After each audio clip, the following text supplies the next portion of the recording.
Hi guys, Crafting Redstone here, and today I thought I'd give a quick tutorial on how logic gates work in Minecraft and what exactly each logic gate does. Logic gates are really important in a lot of my redstone builds, what I'm going to show you, and it's really important to have a good understanding first of what they do. So let's get started. First, let's get started with an AND gate. An AND gate will only give an output if both the inputs are on.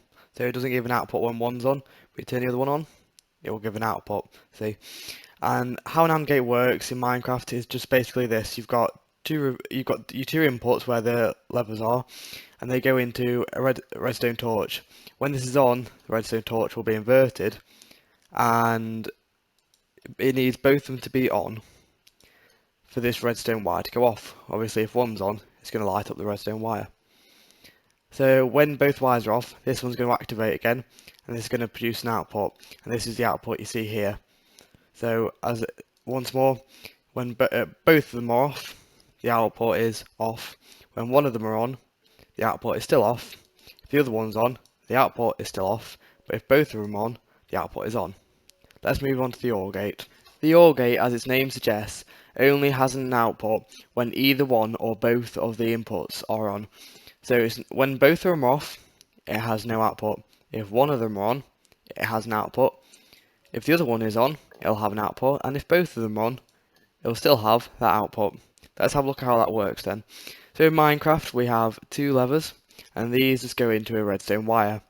And when that redstone wire is on, it'll basically what it'll do, it'll make this repeater come on, and that is the output. Obviously, we switch the other one on, it's still going to be on, even if we take this one off now. But when both of them are off, the redstone wire is now off, so the redstone repeaters are off, and that's how you do the OR gate. Let's now go on to the NOT gate. The NOT gate just inverts what you put in. So if the input is off, the output is on. If the input is on, the output is off. So it's pretty simple with the NOT gate, but it's still very, very important for any redstone builds.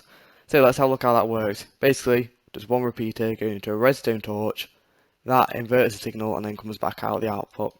So like this, as you can see.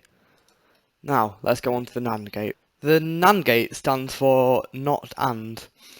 And basically what it means, it's going to do the opposite of what the AND gate does over there. If both the inputs are off, the output is going to be on. If one of the inputs are on, the output is still going to be off. I mean on even, sorry. And if the other input is on, then the output is still going to be on. But if both inputs are on, the output is going to be off. And this is very, very important for things such as decoders, what convert binary, what we're going to cover later, into the decimal system, like 1, 2, 3, 4, 5, 6, 7, 8, 9, 10.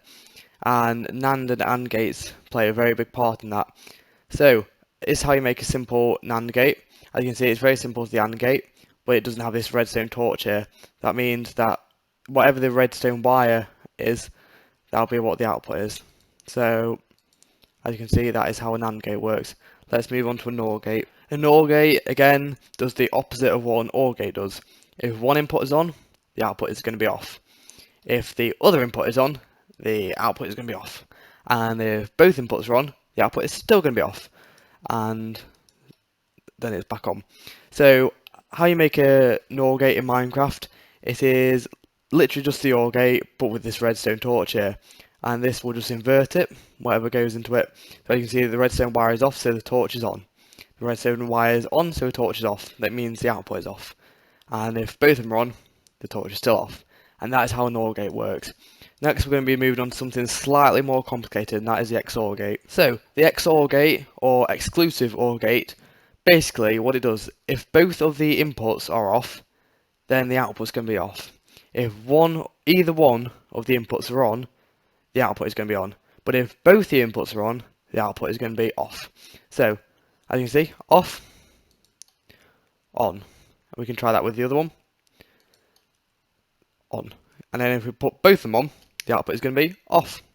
And how we do this in Minecraft is very complicated. I saw this on the Minecraft wiki, so it's got quite a good diagram of how you make these. But basically, what it is, two Minecraft repeaters go into a torch. that torch, those repeaters turn off both these torches, and this basically is an AND gate here. These then go into two other torches and into one output. So how this works is, if one of them are on, then one of these torches are going to be off on the top, but still doesn't change the AND gate, but this torch here is off. And because that one is off, it's going to make this current on. So then the output is on. If we have both of them on, then these torches are going to turn off, or we're going to activate the AND gate. The AND gate turns both of these off, so the output is off. So, next we're going to have a look at the exclusive NOR gate. Finally, we have the XNOR gate.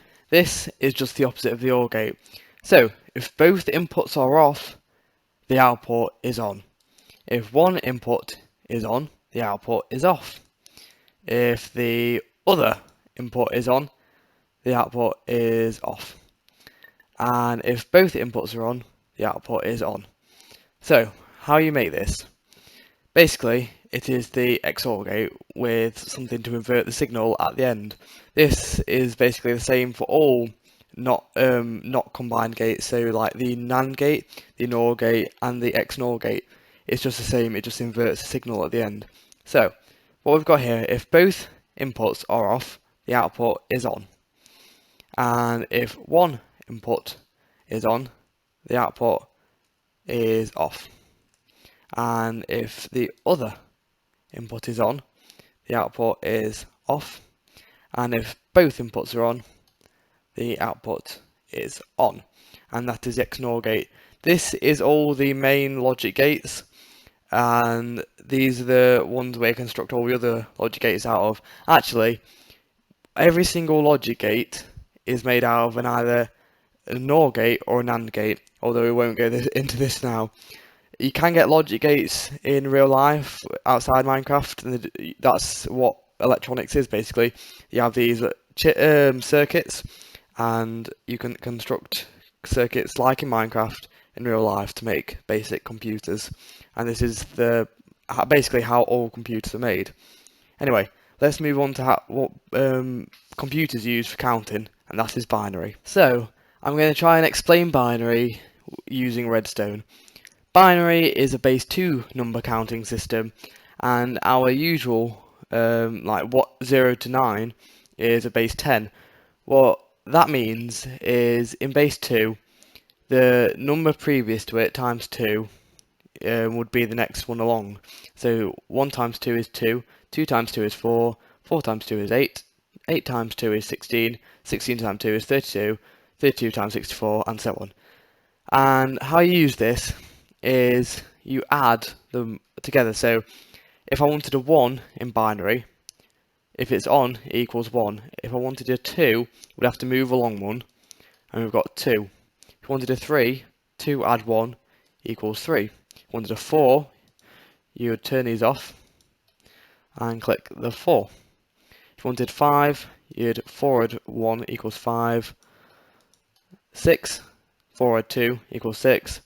And 7, 4 add 2 add 1 equals 7. And this is the basics of binary.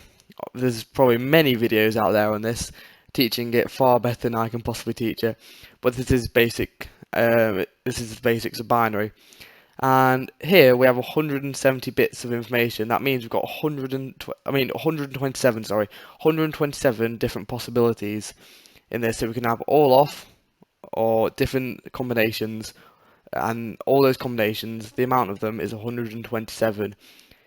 Why it's 127 is because if we times 64 by 2, we'd get 128, and this is the next bit this is the next number along in binary.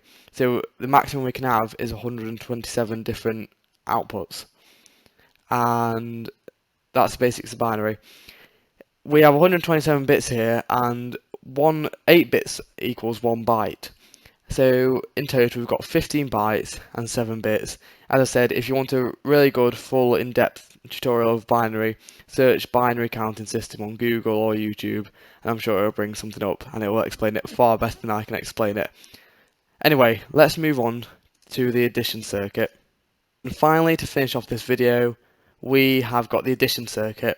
This basically uses two logic gates, what we saw in the previous logic gate examples. This one uses the XOR gate and the AND gate. And what this does, in binary, we have two inputs. So if we wanted to add 0 to 0, the answer would be, if we go around the back, 0 here. If we wanted to add 1 at 0, as you can probably guess, the answer would be 1. So we get the output here. If we wanted to add, that goes for either one, so if we change this round, so 0 add 1, it would still be 1 obviously. But finally, if we add 1 add 1, what equals 2, we'll get a different answer. And we'll get 0 on the result, but carryover to the next sum is on. So that is 1 and a 0, what equals 2. And this just uses logic gates to add two binary numbers together. And this is one of the really important uses of logic gates in most computers, just to do simple calculations like this. Generally, they would be a bit more complex, as this just has two inputs, but generally they would have three inputs with the carryover from the last sum going into it as well, what means you can have a maximum of 4 different answers. So thank you for watching this video. I hope you've enjoyed, and don't forget to subscribe to Crafting Redstone.